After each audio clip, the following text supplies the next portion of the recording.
तो दोस्तों तो स्वागत है आपका आज के वीडियो में। हम आज आप लोग के लेके आए हैं बिहार बोर्ड एग्जामिनेशन बोर्ड का बिहार बोर्ड। हाँ बाबू, बिहार बोर्ड के लिए जियोग्राफी का लेकर आए हैं। जी हाँ, वही जियोग्राफी जिस जियोग्राफी में आप लोग को प्रैक्टिकल मिलता है, ठीक है। जिस जियोग्राफी में आप लोग का प्रैक्टिकल मिलता है वही जियोग्राफी हम आप लोगों के लिए लेके आए हैं। ये जियोग्राफी में बाबू हम आप लोगों को टॉप 50 क्वेश्चन कराएंगे जो आपको सेंटर पर एनुअल एग्जाम के व्यू से बहुत ही इंपॉर्टेंट होगा, ठीक है। देखिए, आप लोग का सेंटर एग्जाम जो कि बहुत नज़दीक आ चुका है, जो कि 19 अक्टूबर से ही शुरू होने वाला है, ठीक है। सारे कॉलेजों में जो है कि नोटिस दे दिया गया है बिहार बोर्ड के द्वारा, ठीक है। तो आप लोग को सेंटर पे एग्जाम देखिए कितना नज़दीक आ गया। ऐसे ही करके आप लोग को जो है कि एनुअल एग्जाम ऐसे ही नज़दीक आ जाएगा, ठीक है। तो कहीं ना कहीं आपके एग्जाम का डेट बहुत नज़दीक आता जा रहा है। तो आप लोग जो है कि तैयारी पूरे मन से कीजिए, सारे सब्जेक्ट का तैयारी कीजिए और सब्जेक्टिव और ऑब्जेक्टिव सबका तैयारी कीजिए, ठीक है। क्योंकि आप लोग को एग्जाम में केवल यही नहीं देगा बैठा के, केवल ऑब्जेक्टिव का तैयारी नहीं केवल नहीं दे सकता है, ठीक ना। आप लोग को दोनों क्वेश्चन करेगा, एक तो सब्जेक्टिव करेगा, दूसरा ऑब्जेक्टिव करेगा, ही सब्जेक्टिव भी करेगा, ठीक ना। तो ओनली ऑब्जेक्टिव की तैयारी से कुछ नहीं होगा, सब्जेक्टिव भी तैयारी आप लोगों को करना पड़ेगा, ठीक है। तो ये वीडियो आप जी के लिए बहुत ही खास होने वाला है। और हाँ, हम आप लोग के लेके आए हैं एक बहुत इंपॉर्टेंट न्यूज़, ठीक है। सारे बच्चे ध्यान से सुनिएगा, ठीक है। हम आप लोग के लेके आए हैं एक बहुत ही इंपॉर्टेंट न्यूज़, ठीक है बाबू। खास ध्यान यहाँ पे आप लोग बढ़िया से गौर से देखिएगा क्या लिखा हुआ है, ठीक ना। Pad course for objective arts all subject exam 2022, ठीक ना। हम जो है बाबू पैड कोर्स एक लॉन्च किए हुए हैं लोग, ठीक ना। पैड कोर्स लॉन्च किया गया है जिसमें आप लोग को सब्जेक्टिव ऑब्जेक्टिव की सारी तैयारी कराई जाएगी, ठीक है। और सभी विषयों का जो कि तैयारी पीडीएफ आप लोग को मुफ्त में दिया जाएगा, ठीक है। सारे जो भी मटेरियल्स होंगे चैप्टर वाइज मटेरियल्स और चैप्टर वाइज जो है कि पीडीएफ ऑब्जेक्टिव का सब्जेक्टिव का आपके जो है कि फ्री में प्रोवाइड किया जाएगा। इसमें मात्र बाबू आप लोग को एडमिशन चार्ज 499 रुपया रखा गया है पेड कोर्स का, ठीक ना। 499 रुपया मात्र इसका रखा गया है। और हम दावा करते हैं कि अगर आप लोग बढ़िया से पढ़ते हैं इस पेड कोर्स को, क्योंकि इसमें सब्जेक्टिव का क्वेश्चन कराया जाएगा, ठीक है। क्योंकि बाबू बिहार बोर्ड जब भी एग्जाम लेगा तो ऑब्जेक्टिव और सब्जेक्टिव दोनों का लेगा, ना कि ओनली ऑब्जेक्टिव का लेकर छोड़ देगा, ठीक है। तो आप लोगों को सब ध्यान देना है, ठीक है। सब्जेक्टिव का तो और ध्यान देना है, ठीक है। क्योंकि इस साल का जो एग्ज़ाम है थोड़ा हटके ही होने वाला है, ठीक है। तो आप लोगों को कहीं ना कहीं ध्यान देना है सारे विषयों पर, ठीक ना। सब्जेक्टिव पर भी ऑब्जेक्टिव का। तो जो लोग कोर्स ले चुके हैं उनको बहुत बहुत धन्यवाद है, ठीक ना, क्योंकि अब ले चुके हैं, ठीक है। और जो लोग नहीं ले चुके हैं वो लोग आगे आइए, ठीक ना। और अगर लेना चाहते हैं तो इस नंबर पे कॉल कीजिए, ठीक है। अगर लेना चाहते हैं, ठीक है। अगर आप लोग सभी लोग कोर्स लेना चाहते हैं हमारे उम्मीद से, तो सभी लोग ले लीजिए, क्योंकि 499 रुपये कोई ज़्यादा नहीं है। 499 रुपये को क्या मिलेगा, आज कुछ नहीं मिलेगा। ओनली 499 रुपये में हम आप लोग को एग्ज़ाम तक जो है कि पढ़ाएंगे, ठीक ना। आपके एग्ज़ाम तक पढ़ाएंगे और सारे पीडीएफ मटेरियल देंगे, ठीक है। तो इसमें आप लोग इस नंबर पर कॉल कीजिए 7369973124, ठीक ना। इस नंबर पर भी कॉल करके मैसेज कीजिए, ठीक है। तो आप लोग जल्दी से एडमिशन करा लीजिए, ठीक ना। बहुत कम ही समय बच गया है आप लोग के पास और हम लोग के पास, ठीक है। तो देर मत कीजिए और पेड कोर्स ले लीजिए, ठीक है, ताकि आप लोग को बहुत ही अच्छा लगे, ठीक है। तो थैंक यू सो मच। हम उम्मीद करते हैं कि सारे बच्चे इस पे ध्यान देंगे, ठीक है, और अपनी पढ़ाई जोर शोर से करेंगे, ठीक है। तो चलिए आते हैं सबसे पहले ज्योग्राफी के फर्स्ट क्वेश्चन पे, ठीक है। ज्योग्राफी का फर्स्ट क्वेश्चन है कि भारत में गेहूं उत्पादन का अग्रणी राज्य कौन है, ठीक है। यहाँ क्वेश्चन पे ध्यान दीजिएगा बाबू। कह रहा है क्वेश्चन कि भारत में गेहूं उत्पादन में अग्रणी राज्य कौन है। अगर आप लोग को आंसर पता है तो कमेंट बॉक्स में उत्तर दीजिए, ठीक ना। हमारे उत्तर देने से पहले आप लोग उत्तर दीजिए, बहुत बढ़िया, ठीक है। सारे बच्चे आप उत्तर दे दीजिएगा, ठीक ना। अपने दोस्तों के पास इसको शेयर कीजिए ताकि सभी बच्चों के पास ये वीडियो पहुंचे और उनको लाभ हो, सब्जेक्टिव का भी, पैड कोर्स का भी लाभ हो और ऑब्जेक्टिव का भी लाभ हो, ठीक है। क्वेश्चन नंबर 1 पर ध्यान से देते हैं कि भारत में गेहूं उत्पादन में अग्रणी राज्य कौन है, ठीक है। तो बाबू इसमें हो जाएगा option D will be answer, जो उत्तर प्रदेश आपका है। उत्तर प्रदेश गेहूं उत्पादन में बहुत ही अग्रणी राज्य है, ठीक ना। चलिए ठीक है, अगला क्वेश्चन पे ध्यान देते हैं। सेकंड नंबर क्वेश्चन है कि निम्न में से कौन सबसे महत्वपूर्ण जूट उत्पादक क्षेत्र है, ठीक ना। कि मतलब कि जूट उत्पादक सबसे महत्वपूर्ण क्षेत्र है। तो बता दें बाबू कि जूट उत्पादक में पश्चिम बंगाल का वह क्षेत्र सबसे ज़्यादा आता है जो कि गंगा किनारे बसा हुआ है, ठीक ना। तो ये मेरा कौन सा है, गंगा डेल्टा है। गंगा गंगा डेल्टा पश्चिम बंगाल जो है कि बहुत पश्चिम बंगाल का वह गंगा डेल्टा जो क्षेत्र है ना, जो सुंदरवन डेल्टा क्षेत्र है, वो बहुत आ गया है, ठीक है। तो इसमें हम क्या मानेंगे, गंगा डेल्टा मारेंगे, ठीक ना। Option B will be answer. दो का अगर जितने भी लोगों का बी आ रहा है उनका सही आंसर है, ठीक है। 3 नंबर क्वेश्चन पे ध्यान देते हैं। 3 नंबर क्वेश्चन ध्यान से पढ़ेगा वो, ये पिछली बार भी पूछा हुआ क्वेश्चन है कि फल एवं सब्जी प्रदेश का विस्तार भारत में किस देश में है, ठीक ना, किस राज्य में है, ठीक ना। फल और सब्जी प्रदेश का विस्तार भारत में किस राज्य में है? तो हम बताते हैं बाबू को कि वो हिमालय प्रदेश में होगा, ठीक ना। हिमालय प्रदेश में इसका विस्तार सबसे ज़्यादा है, क्योंकि मरुस्थल प्रदेश में तो होगा नहीं। दक्कन प्रदेश में का मतलब कि जो कि दक्षिण भारत का क्षेत्र है, ठीक है, इनमें से कोई नहीं, ये तो होगा नहीं, तो हिमालय प्रदेश विल बी आंसर, ठीक है, क्योंकि आपका हिमालय प्रदेश में फल वगैरह और सब्जी वगैरह सबसे ज़्यादा होते हैं, ठीक है। तो 3 का क्या हो जाएगा? 3 का ए विल बी आंसर हो जाएगा, ठीक है। 4 नंबर क्वेश्चन पे ध्यान दीजिए कि निम्न में से कौन सा भू उपयोग संवर्ग नहीं है?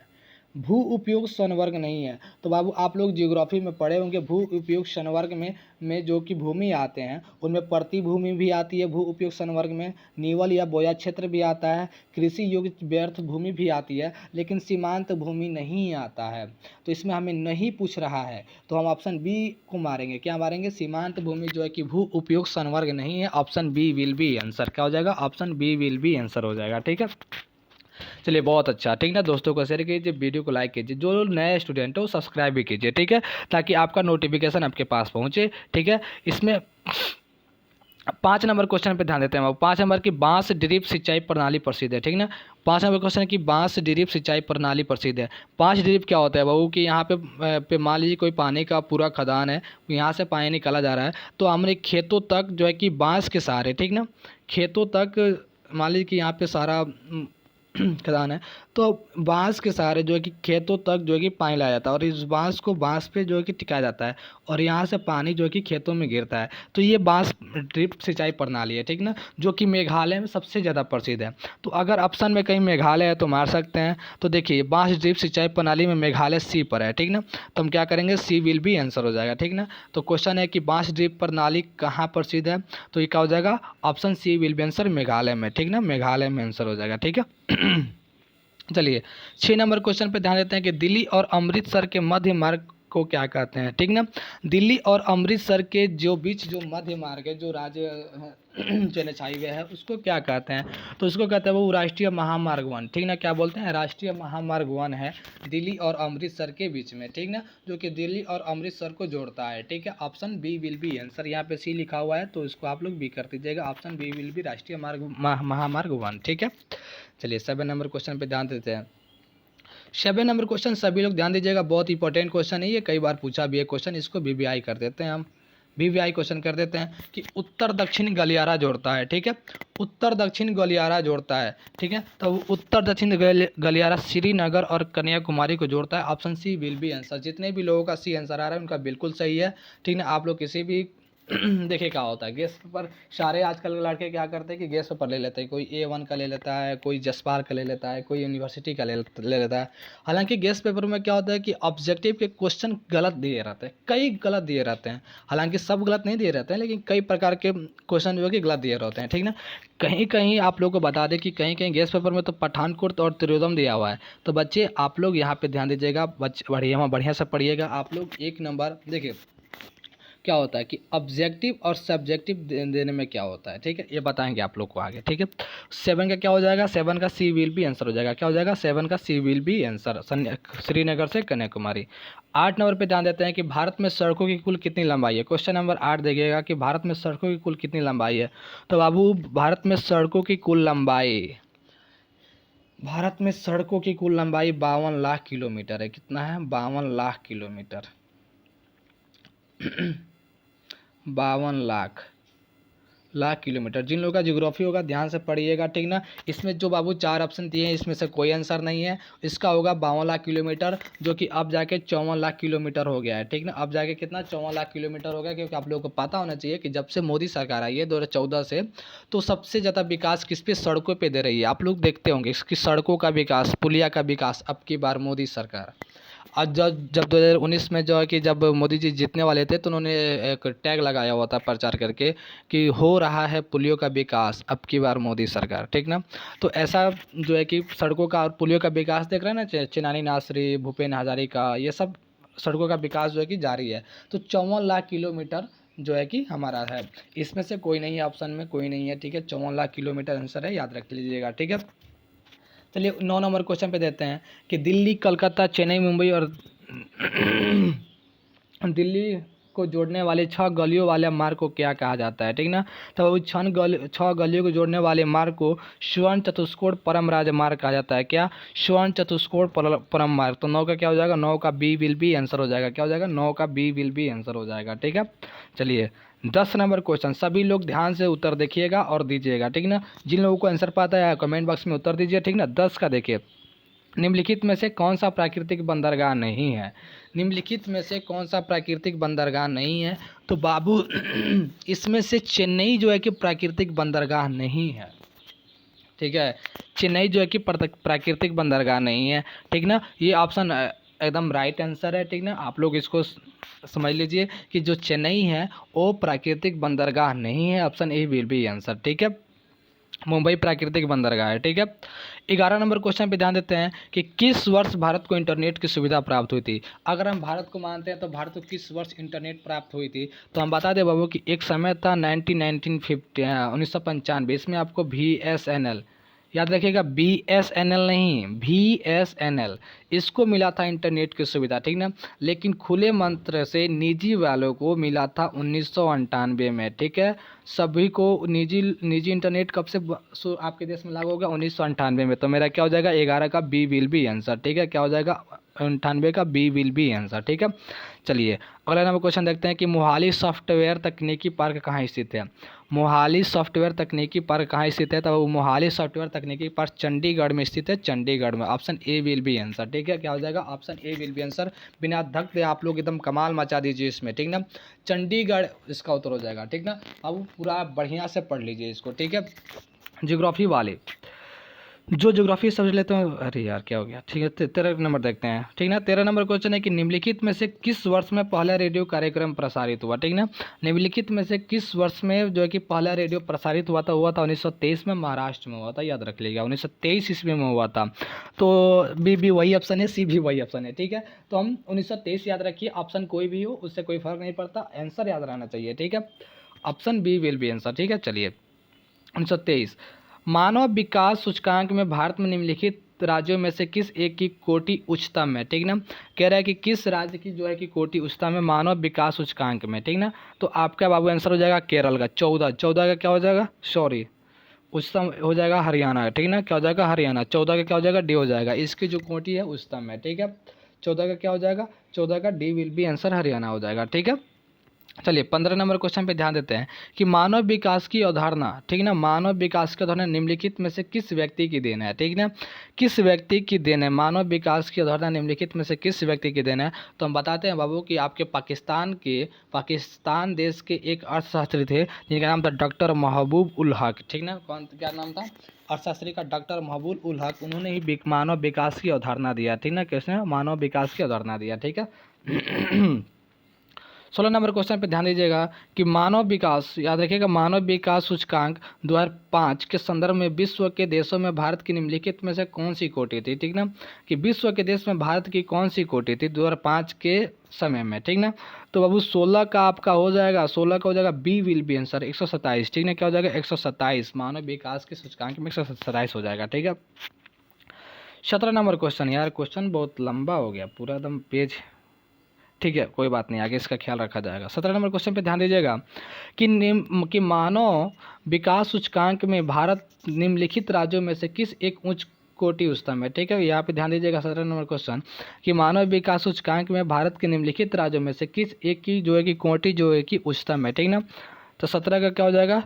17 का हो जाएगा सी विल बी आंसर। क्या हो जाएगा? सी विल बी आंसर केरल। 17 का क्या हो जाएगा? सी विल बी आंसर केरल हो जाएगा। बाबू यहाँ पे भी जो एक क्वेश्चन है जो हमने आप लोगों को ऊपर बताया है कि निम्नलिखित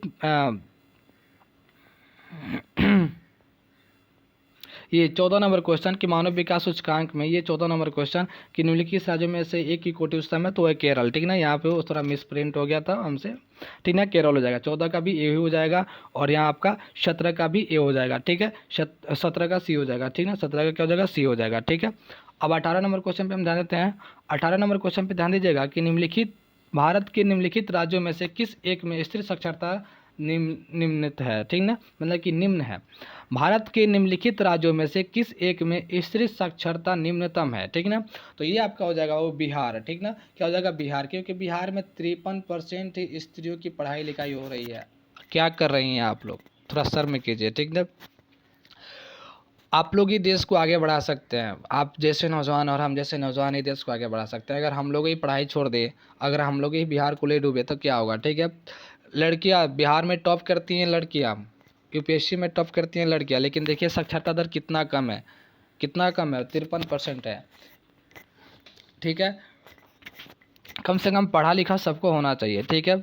तो आप लोग कहीं ना कहीं इसको जोड़ दीजिए, आगे बढ़ाइए। आप जैसी लड़कियां हैं जो कि आगे बढ़ा सकती हैं अदर लड़कियों को पढ़ाई करने में, ठीक है। तो अगर आप लोग अच्छे से पढ़िएगा तो आपको देखा देखी अदर परिवार के लोग भी जो है कि लड़कियों को प्रोत्साहित करेंगे पढ़ाई करने के लिए, ठीक है। तो सभी लोग इस पर ज़रा ध्यान दीजिए, ठीक ना। पढ़ाना बहुत ज़रूरी है, क्योंकि बिहार का 53% ही लोग जो है कि औरतें जो है कि स्त्री जो है कि पढ़ी लिखी है, और उत्तर प्रदेश में 59%, ठीक ना। अरुणाचल प्रदेश में 59%। तो हमें कहीं ना कहीं किसी भी राह से तो आगे निकलना चाहिए, कब तक लास्ट में बने रहेंगे, ठीक ना। चलिए 19 नंबर क्वेश्चन पे ध्यान दीजिएगा कि भारत के निम्नलिखित राज्य में से किस एक में 0 से 6 वर्ग की आयु के बच्चों का लिंग अनुपात निम्नतम है, ठीक ना। माने कि लिंग अनुपात न्यूनतम है, तो हो जाएगा बाबू आपका हरियाणा हो जाएगा। क्या हो जाएगा? हरियाणा। 19 का क्या हो जाएगा? बी हो जाएगा। क्या हो जाएगा? 19 का बी विल बी आंसर हो जाएगा, ठीक है। कुछ लोग इसका जवाब है वो पंजाब देंगे, ठीक है ना। कुछ लोग इसका जवाब पंजाब देंगे, वही देंगे जो गेस पेपर वाले हैं, ठीक है। हम आपको बता रहे हैं कि एक जो कि सबसे प्रचलित बुक है आपका 12th क्लास के लिए, SPPD, ठीक ना। SPPD है, ठीक ना। ये सारे क्वेश्चन उसी बुक से बाबू हमने कैलकुलेट करके लेके आया है, ठीक ना, जो कि बहुत बहुत ही सही क्वेश्चन है, ठीक है। आप कहीं भी कर लीजिए, इस क्वेश्चन का आंसर आपका हरियाणा होगा। मतलब कि 0 से 6 वर्ग की आयु के बीच के लिंग अनुपात न्यूनतम है, ये हरियाणा में है, ठीक है। चलिए अगला क्वेश्चन पे ध्यान देते हैं कि भारत के निम्नलिखित केंद्र शासित प्रदेशों में से किस एक की साक्षरता दर उच्चतम है, ठीक ना। अगर भारत में हम केंद्र शासित प्रदेश की बात करते हैं, क्वेश्चन पहले आप लोग से ये है कि भारत में कितने स्टेट हैं और भारत में कितने केंद्र शासित प्रदेश हैं, इसका जवाब आप लोग दीजिए, ठीक ना। आप लोग अभी जवाब दीजिए बाबू। भारत में 28 स्टेट हैं, ठीक ना, और 8 केंद्र शासित प्रदेश हैं, ठीक है। कितने? 8 केंद्र शासित प्रदेश है, याद रखिएगा, ठीक है। आप लोग ये मत सोचिएगा कि सर 8 बता रहे हैं तो गलत है। 8 गलत नहीं है, 8 सही है, ठीक ना। आप लोग कहीं भी जाके सर्च कीजिए, 8 राज्य है और 28 राज्य है और 8 केंद्र शासित प्रदेश है, ठीक ना। तो 20 का पूछ रहा है कि 8 केंद्र शासित प्रदेश में से किस केंद्र शासित प्रदेश का साक्षरता दर सबसे उच्चतम है, ठीक ना। तो आपका 20 का हो जाएगा बाबू, लक्षद्वीप का जो है कि साक्षरता दर सबसे उच्चतम है। किसका सबसे उच्चतम है, ठीक ना? 20 का, 20 का ए हो जाएगा, ठीक है। चलिए 21 नंबर क्वेश्चन पे ध्यान देते हैं कि निम्नलिखित में से कौन सा भारत में पुरुष प्रवास का मुख्य कारण है, ठीक ना। पुरुष प्रवास का मुख्य कारण है। प्रवास का मतलब होता है कि एक स्थान से दूसरे स्थान तक जाना। प्रवास का मतलब होता है कि अपने जन्मभूमि को छोड़कर किसी कारणवश दूसरे स्थान पर चले जाना प्रवास कहलाता है, ठीक ना। तो पुरुष प्रवास का मुख्य कारण क्या होता है? तो पुरुष प्रवास का मुख्य कारण होता है या तो पुरुष अपने जन्म स्थान को छोड़कर कहीं दूसरी जगह जाता है, तो या तो काम के लिए जाता है या फिर रोजगार के लिए जाता है। दोनों तो एक ही बात है, काम या रोजगार, तो यही है, ठीक ना। या फिर शिक्षा के लिए जाता है या फिर व्यवसाय के लिए जाता है, ठीक है। तो यहाँ पे पुरुष इतने कारणों के लिए लेके जाता है, लेकिन मुख्य कारण क्या है? तो काम और रोजगार है, ठीक ना। लेकिन अगर लड़कियों की माने तो लड़कियां 2 चीज़ से जाती है, या फिर विवाह करके एक स्थान से दूसरे स्थान तक जाएगी, ठीक ना। देखिए उत्तर प्रदेश से विवाह होता है बिहार में, तो उत्तर प्रदेश से लड़कियां बिहार में आती है, फिर बिहार की लड़कियां उत्तर प्रदेश में जाती है। तो जैसे सानिया मिर्जा भारत से पाकिस्तान चली गई, ठीक ना। तो ये देखिए विवाह का देखते हैं, तो लड़कियों में विवाह होता है और शिक्षा होता है। लड़कियां 2 ही चीज़ से जो है कि प्रवास करती है, लेकिन लड़के काम और रोजगार का सबसे मुख्य कारण है। तो option C will be answer हो जाएगा। क्या हो जाएगा? Option C will be answer. 22 number पे ध्यान देंगे कि निम्नलिखित में से कौन पर्यटन नगर है, ठीक ना। पर्यटन नगर कौन सा है? पर्यटन मतलब होता है कि घूमने वाला, दिखने वाला चीज़, एक ऐसा घूमने वाला कौन सा नगर है? तो वह है नैनीताल। कौन है? नैनीताल, ठीक ना। अब 22 का क्या हो जाएगा? 22 का ए विल बी आंसर हो जाएगा, ठीक है। चलिए 23 नंबर क्वेश्चन में ध्यान देते हैं कि निम्नलिखित में से कौन सा भारत में पुरुष प्रवास का मुख्य कारण है? बता चुके हैं, option C will be answer, काम और रोजगार। आगे आते हैं 24 नंबर क्वेश्चन। निम्नलिखित में से किस राज्य में सर्वाधिक अप्रवासी 24 नंबर क्वेश्चन ध्यान से देखिएगा। निम्नलिखित में से किस राज्य में सर्वाधिक संख्या में अप्रवासी आते हैं? किस राज्य में अप्रवासी आते हैं, ठीक ना। तो देखिएगा इसमें हो जाएगा महाराष्ट्र में, और 24 का क्या हो जाएगा? 24 का सी हो जाएगा, जो कि महाराष्ट्र में जो कि प्रवासी जो कि आते हैं, ठीक ना।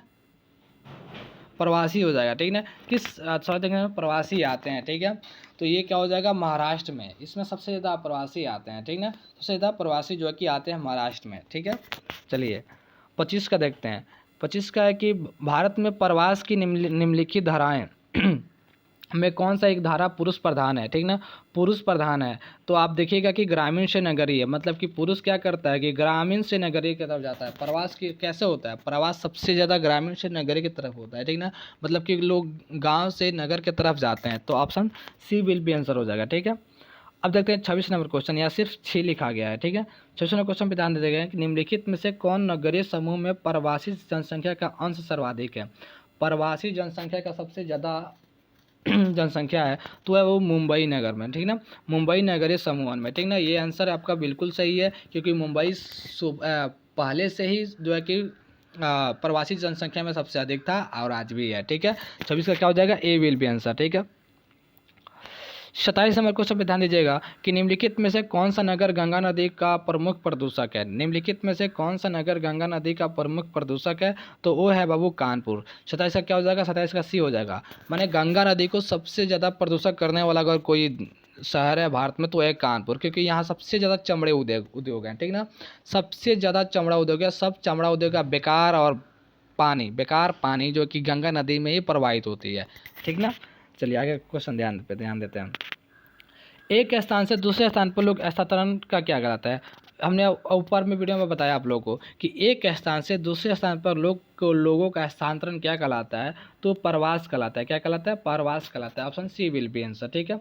29 नंबर पे ध्यान दीजिएगा कि 2001 के जनगणना के अनुसार भारत में कितने लाख लोगों का प्रवास हुआ। तो 2001 के जनगणना के अनुसार भारत में कितने लाख लोगों का प्रवास हुआ, तो वो थे 50 लाख। 2001 के जनगणना के अनुसार पूछ रहा है बाबू, 50 लाख होगा। Option B will be answer, right है। 23 नंबर देखिएगा कि भारत में कौन सा पड़ोसी देश से सबसे अधिक प्रवासी आए हैं। भारत का जो पड़ोसी देश है पाकिस्तान, श्रीलंका, बांग्लादेश, अफगानिस्तान, इनमें से सबसे ज़्यादा प्रवासी भारत में है। तो किस देश से, तो option C will be answer, Bangladesh से आए हुए हैं, बांग्लादेश से आए हैं। 30 का क्या हो जाएगा, 30 का सी हो जाएगा। 31 देखते हैं, ठीक है। भारत में कितने लोग 110 देशों में फैले हुए हैं। भारत के कितने लोग 110 देशों में फैले हुए हैं, तो बाबू आप लोग को 31 का हो जाएगा B will be answer. 2 crore लोग जो कि भारत के 2 करोड़ लोग 110 देशों में फैले हुए हैं। अब आप लोग को बता दें बाबू कि ये कैसे 2 करोड़ लोग जो कि फैले हुए हैं, ठीक ना। तो ये इतिहास की चीज़ है। जब प्रथम विश्व युद्ध या सेकेंड विश्व युद्ध या फिर हम लोग जब अंग्रेज़ के गुलाम थे, तो उस समय हम लोग को गुलामी में हमारे देश के लोगों को सैनिक जो है कि अंग्रेज सैनिक जो कि एक देश से दूसरे देश में लेके जाते थे, ठीक ना, और हमारे देश के लोग वहीं रह गए। तो जो लोग रह गए वो हमारे देश के ही ना है ना, लेकिन दूसरे देश में रह रहे हैं, तो उनकी गिनती हमारे देश के प्रवासियों में होगी, हमारे देश के प्रवासियों में होगी, ठीक ना। 32 का देखते हैं। 32 में है कि भारत की जनगणना में प्रवास की गणना किस आधार पर की जाती है। भारत की जनगणना में प्रवास की जो गणना की जाती है वो किस आधार पर की जाती है, ठीक ना। तो बाबू 32 का हो जाएगा, ठीक ना। क्या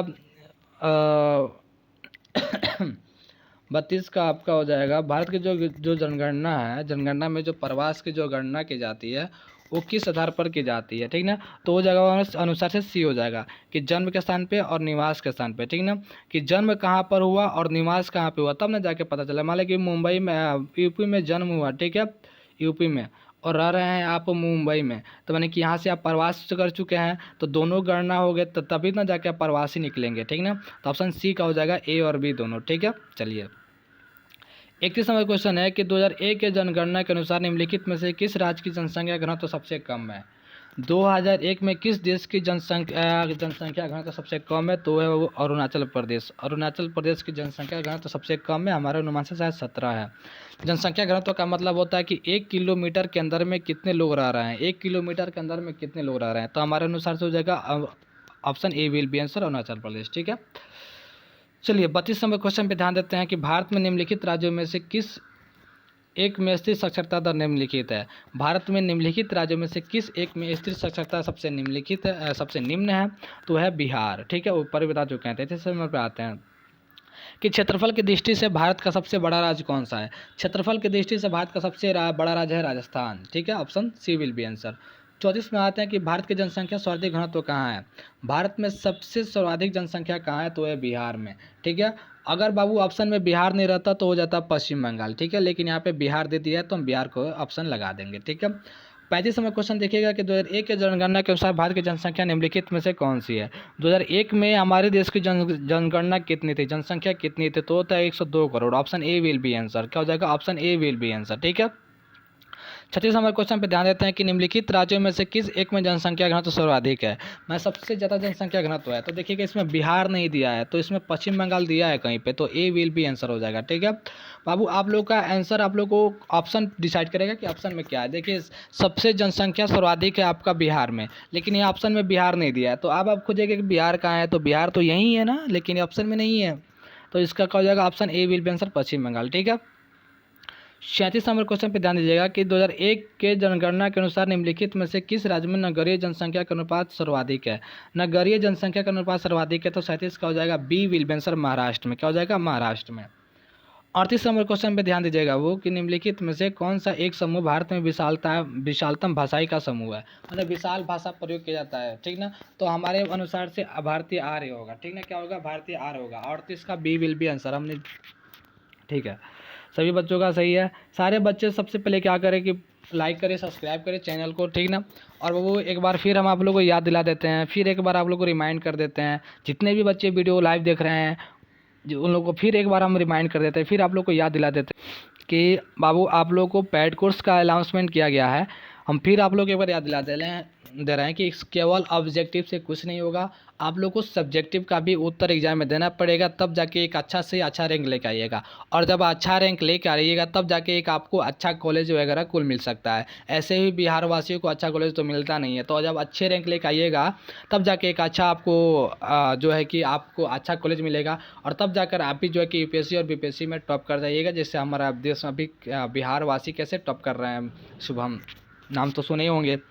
तो सब्जेक्टिव के लिए हम लोगों ने पेड कोर्स रखा है, paid course for subjective arts और सब्जेक्टिव एग्जामिनेशन 2022। ये बाबू सब्जेक्टिव के लिए ही नहीं है, ये सब्जेक्टिव ऑब्जेक्टिव सबके लिए है। इसमें क्या होगा कि हम आपको चैप्टर वाइज जो है कि पीडीएफ नोट्स मटेरियल और जो कि लेक्चर प्रोवाइड करते जाएंगे, आप लोगों को लाइव क्लास चलेगा। ठीक है, सभी विषयों की तैयारी पीडीएफ बिल्कुल फ्री में दी जाएगी। आप लोग एक बार बस एडमिशन करा लीजिए, उसके बाद से सब कुछ आप लोग को दिया जाएगा। ठीक है, एडमिशन का चार्ज है मात्र 499 रुपये। ठीक ना, ये बाबू कोई ज़्यादा नहीं है, आप लोग के एग्ज़ाम के व्यू से रखा गया है। जब तक आपका एग्ज़ाम नहीं होगा तब तक ये इसका कोर्स आप लोग को कराया जाएगा। ठीक है, पक्का है कि अगर आप लोग बढ़िया से पढ़ लेते तो 400 प्लस मार्क्स तो लाइए देंगे। अगर 400 प्लस मार्क्स ला देते हैं तो आपको एक बहुत अच्छा कॉलेज मिल जाएगा। ठीक है, तो अगर जो बच्चे एडमिशन लेना चाहते हैं तो बहुत जल्दी इस पर मैसेज कीजिए 7369973124, और इस नंबर पे भी एसएमएस कीजिए, कॉल कीजिए, तो पता चल जाएगा। ठीक ना, एडमिशन कैसे लेना है हम आप लोग को ऐप प्रोवाइड कर देंगे। ठीक ना, सारे बाबू आप लोग के एग्जामिनेशन के व्यू से यहाँ पे तैयारी कराई जाएगी। तो जितने भी बच्चे देख रहे हैं लाइव, ठीक ना, सारे एडमिशन के लिए आप फिलअप करें। 499 कोई ज़्यादा रुपये नहीं है। ठीक है, और गरीब और असहाय बच्चों के लिए छूट भी रखे हुए हैं, जो लोग गरीब और असहाय हैं उनके लिए छूट भी रखे हुए हैं। आप आइए, स्वागत है आपका। ठीक है, चलिए 39वां क्वेश्चन में ध्यान देते हैं कि क्षेत्रफल और जनसंख्या के अनुपात को क्या कहते हैं। कि अगर क्षेत्रफल का और जनसंख्या का अनुपात निकाला जाता है तो क्या कहते हैं, माने एरिया के वाटा ऑफ जनसंख्या। हमने बताया कि आप लोग को एरिया के बटा पॉपुलेशन, ठीक ना, क्या क्या रखा जाता है, तो ये होता है आपका जनसंख्या घनत्व, डेंसिटी होता है। क्या होता है, जनसंख्या घनत्व होता है। ठीक है, चलिए 40 का क्वेश्चन देखते हैं कि भारत में सबसे कम लिंग अनुपात वाला राज्य कौन सा है।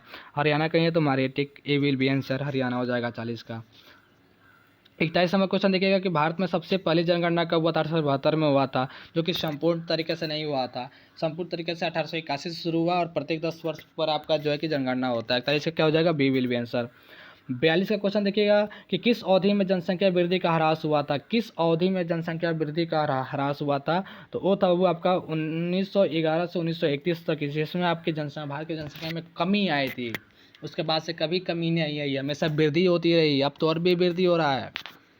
ठीक है, चलिए 27 नंबर क्वेश्चन में ध्यान दीजिएगा कि 1991 की जनगणना के अनुसार भारत पुरुषों की श्रमिकों की संख्या कितनी है। 1911 की जनगणना के अनुसार भारत में पुरुषों की श्रमिकों की संख्या कितनी है, तो 43 का बाबू आपका हो जाएगा ए विल बी आंसर। 51% श्रमिक हमें भारत में है। ठीक ना, ठीक है, चलिए अगला क्वेश्चन देते हैं। 24 नंबर क्वेश्चन देखते हैं, 44 नंबर कि भारत में ग्रामीण जनसंख्या का प्रतिशत कितना है। भारत में कितने ग्रामीण प्रतिशत हैं, कितनी ग्रामीण जनसंख्या रहती है भारत में, प्रतिशत के व्यू से पूछ रहा है। तो 44 का हो जाएगा बी विल बी आंसर, 65%। कितना, 65% इसका आंसर हो जाएगा। Option B will be, sorry option B कह रहा है ना, ऑप्शन बी 72%, क्या हो जाएगा 72%। ठीक ना, 44 क्या हो जाएगा, बी विल बी आंसर। ठीक है, बौद्ध धर्म का जन्म स्थान कहाँ है बाबू? बौद्ध धर्म का हो जाएगा Bharat.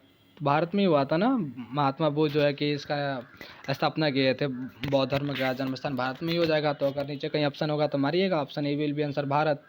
Option A will be answer क्या हो जाएगा? Bharat, A will be answer. ठीक है, तो ये रहा बाबू आपका 45। इसके बाद से क्वेश्चन खत्म हो गया, ठीक ना। 45 तक हमने आप लोगों को क्लियर करा दिया, ठीक ना, मतलब कि टॉप 50 मान लीजिए कि हमने आपको क्वेश्चन क्लियर करा दिया। बाबू हम फिर आप लोगों को याद दिला देते हैं कि सब्जेक्टिव के लिए आप लोग और ऑब्जेक्टिव के लिए बहुत अच्छे कोर्स के लिए, बहुत अच्छे मार्क्स के लिए आप लोग पैड कोर्स ज्वाइन कीजिए और कॉल कीजिए। जो नंबर आप लोग को स्क्रीनशॉट किया है 7369973124, ठीक ना। बहुत अच्छा अपॉर्चुनिटी बाबू आएगा आप लोग को, आप लोग कॉल SMS कीजिए, ठीक ना। चलिए, थैंक यू सो मच आप लोग को यहाँ तक बने रहने के लिए। उम्मीद है सारे बच्चे पेड कोर्स ज्वाइन कर लेंगे। चलिए ठीक है, बहुत बढ़िया।